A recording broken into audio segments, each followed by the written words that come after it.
Ladies and gentlemen, my name is Coffee Break, and welcome back to the CoffeeCast ProCast edition, game number 2 between EGHuk, who is spawning on the left side of MLG Metalopolis, and MarineKingPrime spawning as the Blue Terran on the south side. What an amazing game number 1 it was, and MKP pulling that out 1-0. And able, just with a Marine Marauder Bio Ball with a few ghosts mixed in, to pretty much take on everything Huk was able to throw at him. Huk, I feel, got a little bit too late of AoE to be able to deal with that Bio Ball. And once he did get his 4 Colossus out on the field, was able to push out across the map, do quite a bit of damage, but wasn't quite able to seal the deal. And in the end, MKP was able to rally back across the map. And again, with just impeccable gameplay, was able to take out Huk in a base race. So MKP last game decided to go for that 14 command tender, decided not to press his luck this game, and instead is going to get this 1 Rax first, which is obviously a lot safer to have unit production buildings before just harvester production buildings. This is from the MLG Championship Sunday, so this game has a lot riding on the line for Huk. If you watched that, you know what is going to happen. This actually was one of the games casted on one of the beta MLG Gold streams. So if you had that, you've actually already seen this probably. And if you didn't, well then, this is from Championship Sunday. Best of 3 series winner would go on to face somebody. I can't remember who. And no spoilers here. I'm not going to say who won this match. I'm not going to say, oh, obviously I'm not going to tell you who wins this match. And I don't even want to say what happens later on in the brackets, because that may or may not give away what happens in this game. So if you already know who won MLG, well then you probably know who won this game. But nonetheless, I digress. And again, I don't know what all this is saying. I have no idea. Looks like some website there. Yeah. So this game, once again, MKP opening up a little bit different. Looks like we might be seeing a little bit of pressure maybe. Actually has a Marauder coming out right now, a Marine and a Marauder. No concussive shells quite yet, does have the resource for that, but it looks like he might be saving up for Stim instead, dropping another command center. And I'm actually not familiar at all with this build. I've seen it before, but I'll be honest, I don't know the exact purpose of it. It does look like MKP is going to be doing a 1 Rax expand, however, that I do understand. And just a very safe way of doing it. Marauder obviously does not have concussive shells, so will not be able to kite this Zealot forevermore. Oh my goodness, look at that Stalker micro there though, keeping just within the range of that Marine to keep firing upon it, and able to take that out. And that might not seem like a big deal, but every little bit of damage that you can do in this early game definitely helps out in the mid game. And again, that is one thing that my blog does talk about, is holding off in PvT in the mid game. And just make sure to check that out. I'll have a link to that at the end of this video and also down in the description. A couple of Stalkers are positioned on the high ground here. I love the positioning here out of Huk. Just makes it so that anything of MKP's that tries to run by will probably get shot a couple times by these Stalkers. And what do we have here? We have 3 additional gateways going down for Huk. It looks like we are actually going to be seeing a 4 gate on this map, which could actually do a little bit of damage if MKP does decide to lift this off immediately and put it down in that natural expansion. However, if Stim Packet does finish in time, MKP might be able to have a miracle hold. And what will Huk do then? Because 4 gate is a bit of an all-in. Not absolutely, but you do have to do some sort of damage. MKP actually loading up a bunker on the top of this map. Don't know the exact reasoning for that, actually. Might be trying to fool Huk into thinking that he is 1-basing in some right. Actually dropping another bunker up here. Has he scouted these extra gateways here? And no, he has not. He actually has no idea what's going on right now. And I'm not exactly sure what MKP's line of thinking is, throwing 2 bunkers up on the high ground when he's just going to be landing this over on the low ground.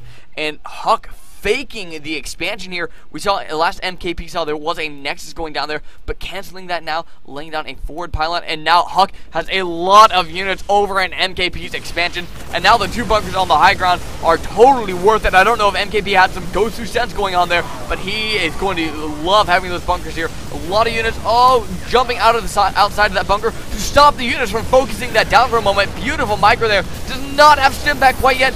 MKP needs to hold on for about another 5 seconds for stim pack to finish, trying to pump out units as quickly as he can. Huk has a lot of stalkers over in the main of MKP. With that forward pylon, he's going to be able to warp in a lot of units indefinitely, pulling some SCVs off to try to surround these stalkers here. Not all that much on the field left for MKP, however, losing all of his units. And, oh my goodness, 2 Marauders do remain, trying to pick off Stalkers as they go. There is this 1 bunker over here, however, it's not going to quite be enough. Stalkers are getting cleaned up by the SCVs, however. Both players doing a nice little micro war here, but is it going to be enough for MKP as there are 6 Stalkers left in his base? TechLab has finished stim pack. A couple of Marines and Marauders now spawning out as well. Might be just enough. Huk is actually, this orbital command really needs to live, as that is going to allow some extra muling power and SCV power should MKP live. For the moment, it's going to be kind of a close call, but I think that orbital command is indeed going to get away. Twilight Council going down, probably to get that blink, and now Huk actually trying to push up the ramp with 3 Marines in this bunker and a couple of Marauders up on the high ground as well. What a hold by MKP. It was looking so grim for a moment there, but able to come back, and now it's going to be able to drop a bunch of mules down and get his economy re-ramped up. There goes 1 extra mule, and it should be even a 4th mule now, a 5th mule. There are yep, there we go. 5 mules down on the map right now. Huk is going to have a hard time pushing up against this. Dark Shrine going down. Like I was saying, this is a little bit all-in-ish. Huk also trying to establish an expansion at the same time. He's trying to get a lot of stuff down. Not going for blink. MKP might find himself in a little bit of trouble because a lot of his SCVs died. So he's going to go ahead, drop a bunch of mules, and not have energy enough for scanning. And I think Huk realizes this. A very nice move by Huk. I just want to look at the income real fast. 1,400 for MKP. 750 for Huk. That is what mules will do for you, even when you are 7 harvesters behind in this early game. Dark Shrine is about halfway finished. Huk does look like he wants to push up this ramp one more time. However, this is a large ball here. Going for combat shields, concussion shells has finished, which is going to be a big help in this defense. And Huk just kind of waiting for those Dark Templar now. It's kind of a tense moment for both players. MKP obviously wants to move out. Huk obviously wants to be pushing up fairly shortly here, as he does not have all that much left on his 1 base. Oh crap! Did just use both his mules, and that Dark Shrine is just now finishing up, so does not have any sort of scan energy. That could prove to be very problematic for MKP. Expansion has now finished for Huk. Chrono boosting probes out like a boss, because he really needs to get his economy up and going, as MKP with this expansion now is going to be able to quickly catch up. 1 Dark Templar, 2 Dark Templar, 3 Dark Templar, being more than 3 Dark Templar, and does not look like there's enough energy for scan right now. There is a lot of units of Huk pushing up the main though, so MKP is going to have a little bit of something to focus down, waiting for the energy to scan. Once he got 35 energy on about both of his command centers, raising the supply depots so those cannot get into the main base. Could actually use to load up into this medevac just to try to save a few units here. And, MKP losing a lot of his units to these Dark Templar. Needs to pick up into these medevacs, as he is just losing so much. But there's the scan. 1 Dark Templar goes down. Will the other one get taken out as well? The Concussion Shells helping so much. And indeed, Concussion Shells does manage to help take that down. More Zealots being warped in over at that pylon. Another SCV almost goes down to that Dark Templar. However, there was enough left for 1 more scan. Huk trying to push him once again. MKP does have a nice little Marauder count with, once again, concussion shells to be able to take this out, and these Stalkers are going to be absolutely worthless against this army. Zealots getting just destroyed by these Marauders with concussion shells, and now forcing Huk all the way back. MKP is now taking a nice lead in this game. Does not have the economy advantage. However, he does have the army advantage, I feel, and really, these Dark Templar are going to be kind of nullified in defense, at least. or as offensive units, I should say, as there is the missile turret down in the natural expansion. Might actually want to drop one in his main base as well, just to be safe. There is a Dark Templar somewhere around here. In the meantime, Factory is running overhead, scouting out the path. And it looks like that Dark Templar got cleaned up in a fairly short order here. How many medevacs are on the field? It looks like we might be having a doom drop coming out of MKP right now. 3 medevacs are loaded up with units. 1 Dark Templar is sitting outside of the main HUK. Does he have enough to defend? He has a few zealots on the map, but that is about it looks like, as the Stalkers are focused somewhere else. So these Stalkers are not going to be in position to engage immediately when this drop comes down. Medevac's not going to be able to be taken down then, and that's a lot of healing power. Stim's up, going to be able to start kiting these zealots, and look at that micro out of MKP, pulling just individual little small groups of his units around. Might be able to take out the 700 core if he does decide to focus that down. It's going to be under a close call here. Dark Templar trying to push in into the natural of MKP. However, that missile turret there and a few units back to defend is going to mop that up.